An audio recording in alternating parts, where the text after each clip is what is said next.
If you want to insert a table in Evernote quickly and keep your notes organized, you're in the right place.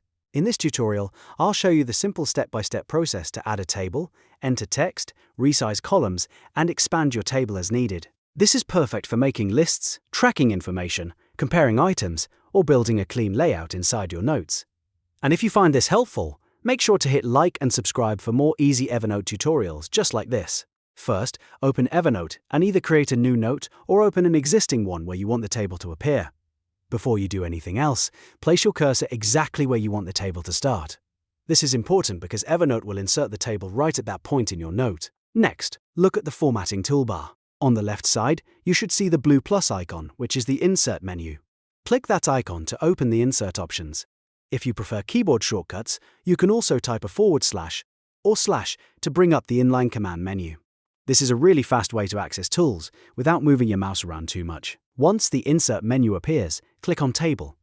As soon as you select it, Evernote will automatically place a default table into your note. In most cases, this starts as a simple 2x2 table, which gives you a clean structure to work with right away. Now that your table is in place, you can start adding content. Click inside any cell and begin typing. You can use the table like a spreadsheet-style layout for simple organization, but keep in mind that this is mainly for text and basic formatting inside your notes. If you want to move quickly from one cell to the next, press the Tab key on your keyboard. This jumps you to the next cell, and when you reach the end, it can automatically create a new row for you. That makes data entry much faster, especially if you're filling in a lot of information. If your table needs more space, you can adjust it easily.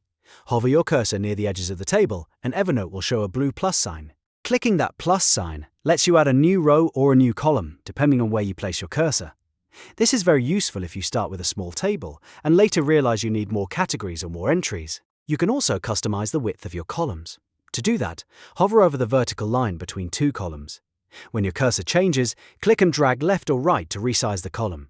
This helps you make one column wider for longer text or keep another column narrower for short labels. A little resizing can make your table look much cleaner and easier to read. If you're building a checklist, a project tracker, a comparison table, or even a simple note outline, this feature can save you a lot of time. Instead of trying to manually space things out, you can use the table to keep everything aligned and easy to scan. So, to quickly recap, just click where you want the table, open the Insert menu, choose Table, type into the cells, use Tab to move through them, and resize or expand the table as needed. That's the full process for inserting a table in Evernote. If this tutorial helped you, please give it a like, subscribe to the channel, and turn on notifications so you don't miss the next Evernote tips and tricks video. Thanks for watching, and I'll see you in the next one.